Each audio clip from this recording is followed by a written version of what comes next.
What's up everyone, it's Sammy and welcome back to my channel, or welcome if you're new.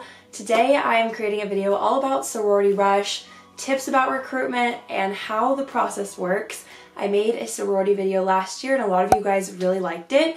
A little bit about me, I'm going to be a senior at Cal Poly SLO and I'm an Alpha Omicron Pi. I love it, I've been in the chapter since fall of 2018, so quite a long time. So I took a bunch of notes and wrote things down of what I want to talk about. The first thing I think we should get into are the terms and terminology going into recruitment. First term would be rush. Rush is just the process of finding and choosing a sorority. It's basically just that, and I'll talk about all the details of it later. The second term that I think is really important to know that really confused me when I was just starting out as a new freshman was PNM, and that's potential new member. So it's anyone going through the rush process that isn't already in the sorority. So the next term would be a new member, and new members are the time after you are a PNM. So you're no longer a potential new member, you're just a new member. So that is when you do new member education, where you learn all about the sorority. It's a great way for you to meet people, and once you do that, you get initiated into the chapter. Next term you're going to need to know for recruitment is a ROGAM, or recruitment counselor. They go by RCs at Cal Poly, which is where I go. So an RC or ROGAM would be someone that is going to be unbiased. They're going to help you make all your selections of the houses. They're going to be your mental and physical support throughout the entire recruitment process. It's awesome because during this process, your RC or ROGAM is not affiliated with their sorority. With your RC, you're going to have an RC group or ROGAM group, and there's going to be like, I think usually 8 to 15 girls going through recruitment or PNMs in that RC group. And it's actually a really great way for you to meet people. So the next term I want to go over is philanthropy. Philanthropy is your sorority's or that sorority's main charity or volunteer organization. The goal of having a philanthropy within the sorority would be helping raise money, supporting, raising awareness. While you're in that sorority, you get to do a lot of fun events that help with that cause. The next term I want to tell you is Panhellenic. Panhellenic is basically the entire organization of all the sororities. So each sorority encompasses Panhellenic. So you have this sorority, this sorority, and this sorority, and they all are basically in a way governed, but not like that serious, I guess, by Panhellenic. And they basically put on events. They make sure everything in Panhellenic and sororities are running smoothly. Panhellenic is made up of girls from every single house, so it's a really good representative way of getting a good picture of the sorority experience. Also, I feel like I get a lot of questions whether or not a chapter, house, and a sorority, all those three terms, are the same thing. And yes, they are. So each sorority would be considered a chapter on campus. There's maybe like 14 chapters or 14 sororities. Also, you could say houses. It's kind of all referred to the same thing. Maybe if you go to a different school, there might be some differences, but at least at Cal Poly, I'm pretty sure that is a pretty standard thing to kind of interchange those words. Next term important to recruitment is rounds. Rounds are the specific days of recruitment. So you usually start with orientation, house tours, philanthropy, sisterhood, and then you end with preference round. And that just separates each day by a theme or a point of conversation. And then within a round you have parties or events, and those are just numbered like 1 through 10. So you can go to all the houses, and that sorority in particular has 10 different sets of girls coming through their house. So that's why they break it down into events or parties, just so it makes a little bit more sense to everyone. I think that's all the terms that I wanted to talk about, because my other video kind of goes into detail on some of the other ones. First, before you get started, you have to register for recruitment. You can go onto your Panhellenic at your school and figure out the sign up link. You will usually do a pretty detailed application where they just get to know you. They might ask you your GPA. They'll ask you what interests you have, some accomplishments, your values. You'll see every school is a little different. Some schools actually have you submit a video now because that first round of recruitment is virtual for some schools. Now we're going to talk about all the rounds of recruitment and what each day is like. So I just said the first thing you do is register. Once that happens, school will start and you will go to an orientation. When you're at orientation, I think that's when you get your ROGAM or RC group. So you'll meet with them, you can ask them questions about each day or what to expect, what to wear, all of that. They will also have the Panhellenic board there, so you can ask questions and get those answered. And they'll also talk about what you can or can't talk about during recruitment. After you do orientation, you'll start with house tours.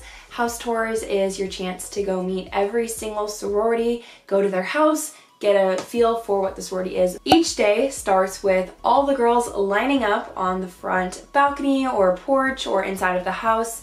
Sometimes they'll do a chant for you. At Cal Poly, we don't really do that. So the RC will start calling a list of names off, and you'll be lined up in a specific order. It will just usually move alphabetically down the line. They're gonna come greet you, usually take you to the backyard, inside the house, walk you around, have a conversation. When you walk into the house or the backyard or wherever they're having the round, you'll see a bunch of tables, beautiful decor, wonderful setups. Everything is just very pretty and nice. Expect to see lots of chairs, lots of tables. Sometimes you're standing, sometimes there's little couches. Sometimes, depending on the round, like house tours, you'll be walking around the house the whole time. From there, you'll get to have that conversation with the girl or girls. You usually talk to 1 to 4 girls a day, depending, because you do want to get a holistic view of the house. You don't want to just base your entire opinion on a sorority off of one conversation, even though you might love that person. These rounds are very short. I think at every school, it's usually like a speed dating round, especially your house tours. That's your shortest parties because you have to go to all of the houses. Particularly at Cal Poly, that day is virtual this year, which is why you're submitting the video, the application, and in return, you'll get to watch a house tour video from every single sorority. After you do that and get a feel for the house, you will go ahead and rank that house based on your preference. You put your top houses in, your top selections. Then the sorority also is going to put their preferences in for you as well. So it is a mutual selection process. Keep in mind, Cal Poly and I think most schools are values-based recruitment. Once everyone has put in their preferences, I think a computer or something goes ahead and ranks it all, and then the next day you get your list of houses back. Don't be freaked out if you don't have all the houses back. I did not get all my houses back, and I'm pretty sure pretty much no one gets all their houses back, because at the end of the day you can only have one, so it is actually kind of helpful to get that process starting to get narrowed down right away. It also is going to get really tiring if you go to every single house, so don't be freaked out. It's totally normal, and it's just one step closer to finding that house, which is really exciting.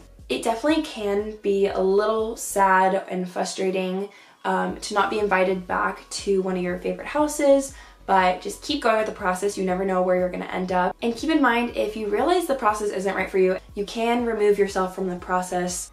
The next day at a lot of schools is Sisterhood Day, and this is when you get to ask all the questions about what the girls do for fun, what their events are, how they all bond. You definitely get the vibe of the house, and that is so important. It's when you want to see, are you actually going to fit in here? Do you feel comfortable with these girls? These girls might be your literal best friends. Most of my friends are in my sorority, and I definitely think Sisterhood Day is super important. It gives you a good feel for the house and what sisterhood you might be joining. It's great to talk about you, your friends, and your interests and what you want out of being in a sorority, because that is the day they're really trying to figure out, oh, will they fit in here? Because they know they're sisters in the sorority. They know that you might not enjoy them as much as a different house, or you might love them. So let them know about yourself. After Sisterhood Day, once again, you're going to put in your preferences, the houses you love the most, and then you're gonna get a list back the next day, and this process is going to keep getting smaller. So you're gonna get less and less houses back each day, but again, don't be super intimidated by that because it's totally normal. The next day would be Philanthropy Day, and Philanthropy Day is when you figure out what that sorority's charity is, what they're working towards raising money towards, what their events are for, and all of that, and how they get their community involved. It's a great way for you to talk about what leadership you want to have in the future, or what leadership you might not want to have, what ways you want to get involved, what you're passionate about, what things you've been involved in the past. There'll be a video typically, or someone talking about why that philanthropy is so important to them. And then the last round of recruitment is preference. After philanthropy, you're going to narrow down that list even more, and I think you'll end up with 2 or 3 houses that next day. I think it's 2 though. So you put in your top 2, top 3 as a backup, and then after that you wait until the next day, you get another list. I think preference is cool because usually you talk to an active member you've already spoken to earlier that week or during the recruitment process, so that's nice to see the full circle moment there. And they show you some part of ritual, which is also super interesting and special. And it's just an overall very connected day, I would say. So after you go to both your houses on preference night, then you will put in your final preference, and that is the house that you're hoping to get a bid from. Getting a bid means that you've been selected to be a member of that sorority. So the next day you will go to usually a big auditorium or somewhere where everyone meets up together. When you get your bid, you'll open it up and it will tell you which house that you got. It's super exciting. If you're in person, they'll typically have sections where each sorority is going to meet. They'll have girls holding up the letters, girls in the outfit of that theme, and you'll go meet up with everyone. And that is so exciting. I remember opening up my bid card and it's saying Alpha Omicron Pi, and I literally freaked out. Right when you open your bid and you're running to the house, they'll give you a shirt to put on. So usually I recommend actually wearing like shorts or jeans or something basic, because then it goes with all the shirts. That could be an option. And then you go to bid day. So if you don't live near your houses or your schools next to the houses, they'll bus you over, but typically you'll just run straight home. That's what I did. We literally just started bolting it down the streets. Everyone was like screaming. It probably looked really weird to everyone. And then we met up at our house and all these girls had signs with our names on it outside. Everyone is just so excited. It's like a big party. It's just really fun. Usually it's like 1 to 2 hours max. You'll just get to meet all the girls in your pledge class. You'll meet everyone in the whole sorority. All the RCs and Rogams will come home and put their letters back on since they weren't affiliated that whole process. So that's really fun because sometimes your RC is actually in your sorority. So if you like them, it's really awesome. Bid day is seriously so fun. It's just a great way to meet everyone. You'll get like tons of pictures with people that you have no idea who they are, and then later on you'll be like, oh my gosh, that's my roommate now and I had no idea. That moment, I'll put in a picture of my bid day because I know every single person in this picture now, and going into it I was like, who do I tag on Instagram? I had no idea. It was just very overwhelming. When you do an in-person recruitment, like I did my freshman year, you'll get lined up every day, you'll walk to the houses or get driven depending. You'll meet with your RC group first thing in the morning, get your list of houses, you'll be eating lunch there, you'll probably bring a snack bag or something or some makeup.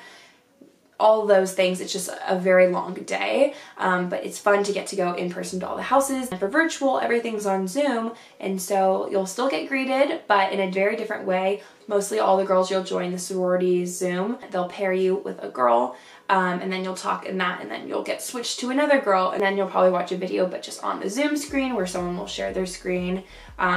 It definitely runs the same way. It does feel different. Personally, I felt like I could hear the girls more because I didn't have 150 girls around me talking, so that was kind of nice. And then I also thought our conversations could be more real because it was just me and that P&M. So I think both sides can be good. At Cal Poly this year, and a lot of schools, we're doing half and half. So our first weekend is going to be all virtual. Then the next weekend is philanthropy, preference, and bid day. That will all be in person, which is exciting. So that's when you'll have the girls greet you outside, show you around the house probably, do some things that they didn't do on Zoom.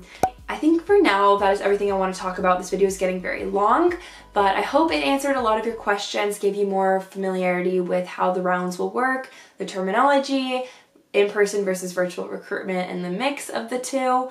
If it was helpful, let me know in the comments. If you have any more questions, I'll be filming more videos, and subscribe for more sorority related content, and I'll see you in my next video. Bye!